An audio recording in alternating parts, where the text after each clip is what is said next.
Hey, everybody. This is a lightning talk that was delayed for 15 minutes by not paying attention to the world around me. And I'm going to have this in this mode because I have a big monitor. And if I put it into wide view, it's going to look really weird. Let me turn off the film strip. There we go. So today we're going to talk about creative compensation, right? The reason we're going to talk about creative compensation will be clear in a little bit. I'm going to tell you who I am. Why are we talking about creative compensation? The importance of that are important to you, what's important to your customer, and where you can be flexible. And then we'll go into questions, which I didn't leave a lot of time for. So sorry about that. So who am I? John Szeder. I've been working in software development since 1996, arguably before, since Waterloo was a co-op program. I've worked full-time at companies like RIM, makers of the BlackBerry, Digital Chocolate, a Trip Hawkins company, Zynga, High Five Networks, and a dozen other random startups. Only had one non-startup job during that window, which is kind of interesting. And I've done a lot of fractional strategic work for Clorox, Activision, Blizzard, Samsung, Verizon, some European VCs who are vetting North American companies, et cetera, and on a lot of different things. So I've done, B2C work in games. I've done UI UX work, back-end scaling, and I'm a game designer when nobody is looking. So what are we here talking about today? Today we're talking about getting paid and getting compensation as a fractional CTO. And how do you get paid? And I'm adding the footnote of when your customer has cash constraints. Let's say and I just picked a random number that is bigger than my own number in case that's what some other people are charging. Let's say you charge $400 as a fractional CTO. There's scenario one, which is you're basically working for Verizon. And quick second, it's coming back. Hi. Hey, I'm in a meeting. You want to join my meeting or you have to go? I got your coin. Okay. All right. Go see mom. Okay. I got this. All right. I All right. Sorry about that. Scenario one is you're consulting for Verizon, and that's an easy thing to do, right? I'm going to get on board and, they have an unlimited budget, whether it's Samsung or whatever, they just take your number and go. Scenario 1.5 is you're talking to a cash poor company and they look at that and say at $400 an hour, I can basically book you for 13 and a half minutes of advice every month, which is not very good either. And then there's another scenario, which is the one that I specialize in, where you really want to do the project and you take a look at the company that you're working with and they don't have a very big bank account balance to afford one of those rates, and you do not want to make a mere $100 an hour for your. All right, so what do we do?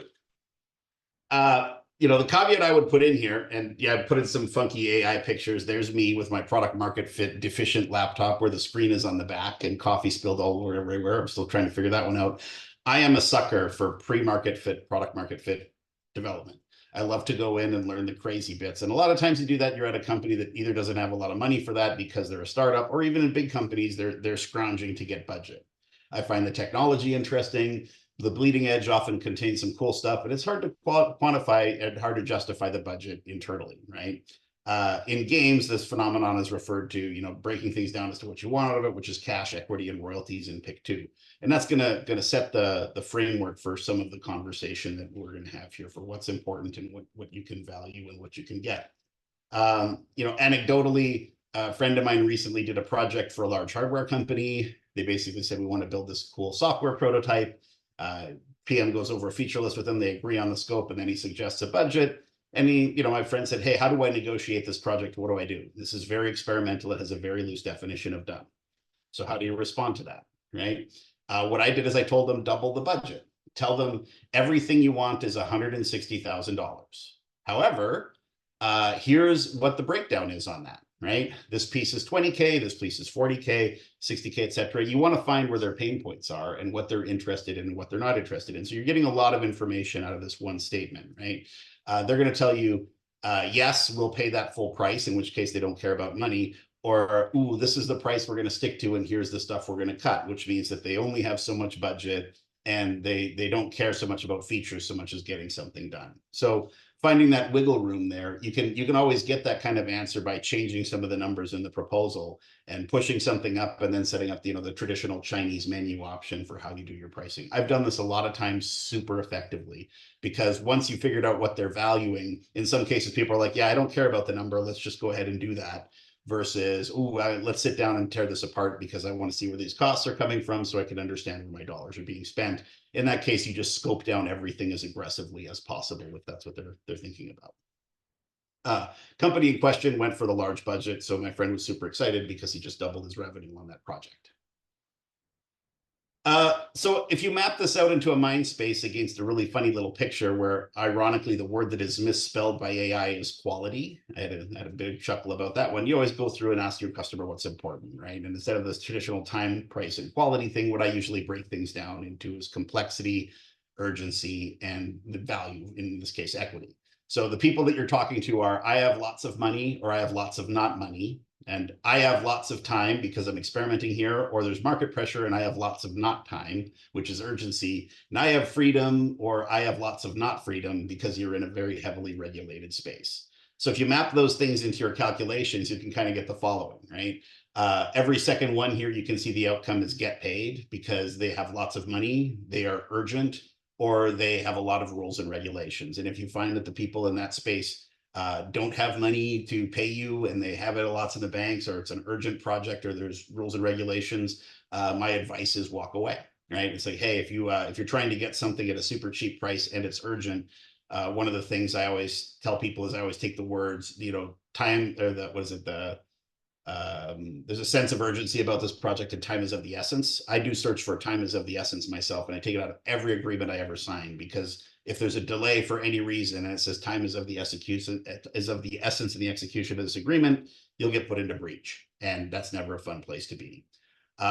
If you have lots of not money, you can replace cash for other, and then we'll talk about that in a minute.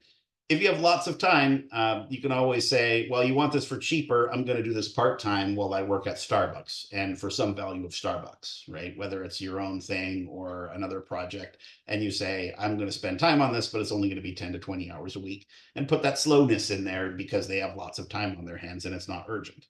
And then I have lots of freedom. You can scope the work up or down to match the budget, right? And here's a bunch of knobs for you to twist in terms of, there's some UI things you could do. Here's what we could do with the front end prototype, or do you want to have this fully scoped, or do you want me to just YOLO it and put something together with the understanding that you put a time and materials clause if something goes over the bare minimum that you agree on. So those are the things that I look at, which is sort of a non-traditional way of looking at what your customer wants and needs. Where can you be flexible? So let's assume that somebody wants to do something and you told them it's going to be 80 grand and they only have $40,000, right? So you say, okay, well, what do you want to do here, right? One thing that you can look at is equity. If you value the equity of the company, you can sit down and say, if this is an early stage company, you can take 0.25% to 1% point of stock in the idea, right? If you feel it has potential, if it's early stage, less if it's past Series A or B. I'd love to go into a company with 200 million in revenue and pick up a point of stock. I know that that's not going to happen, right? You can get warrants, friends and family stock near the IPO, all kinds of other stuff for equity that is interesting. I usually make sure that I cap the discount on the price to 50%. Very seldom do I take more than half my compensation in stock. I always tell people I never work for absolutely free, but you can get me at a reduced rate for a couple of different things. I don't do this for everyone. I want to see a sustainable competitive advantage in the business. I want to see a CEO track record of some kind, or I want to see something novel with market timing. A lot of times I've had a lot of people come to me and they're like, hey, here's a project. It's going to be this much money. And I said, it's going to cost you twice as much. And they're like, well, do we have any room to negotiate here? And I'm like, well, your idea is kind of crazy. I'm sure you can go find some students somewhere to look at it. And if you want me as a part-time advisor on a cash and carry rate, that's great. The other thing that I've done in this situation is for people that want to get the project off the ground immediately, you can also say, as we get this project going and you're not sure of the value here, I will start work at my top level $400 Verizon style rate for a period of time and offer credit against that time for future work if they suddenly come through with something that makes sense. So a little bit of a start at rate A, move to rate B, but also kind of give them some friendly credit on that. Revenue share, this is more in the game space than anything else. And if there's consumer applications, it's a little risky. You have to have audit clauses. And I've been on both sides of this. I've built products where I've shared revenue, and I've done revenue sharing projects with other people.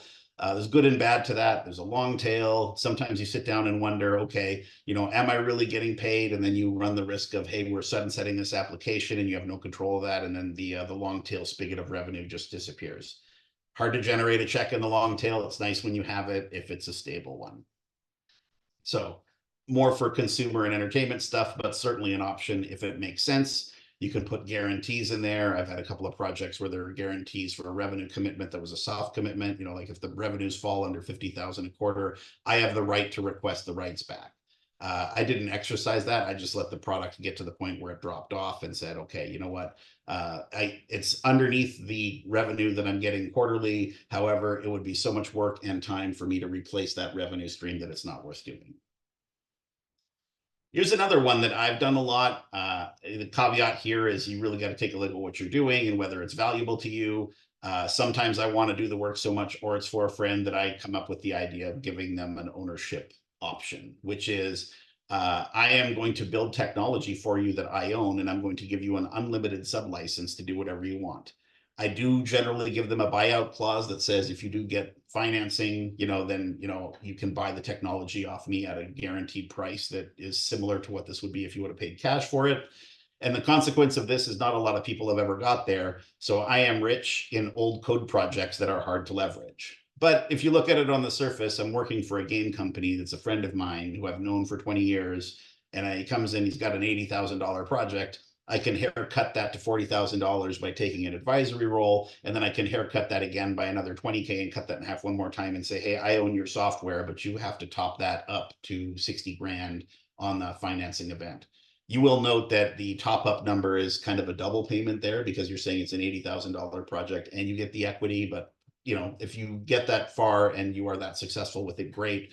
I will tell you the number of times that has worked in 20 years is not a significant number. So in summary, there are different things that are valuable to different people, right? Everybody can be flexible in different ways. Some people care about ownership, some people care about equity. A lot of people care about money, and some people care about, different things for their project, time being the last one. And I always find that doing small projects with some risk is educational and valuable for all the other stuff you do. And I always put myself to look at something and say, hey, is this an opportunity for me to earn or learn? And I don't know who said that first, probably, Mark Cuban or something like that. And that covers all the material for things that I do when I'm thinking about creatively asking for money and or not money when I'm negotiating a project.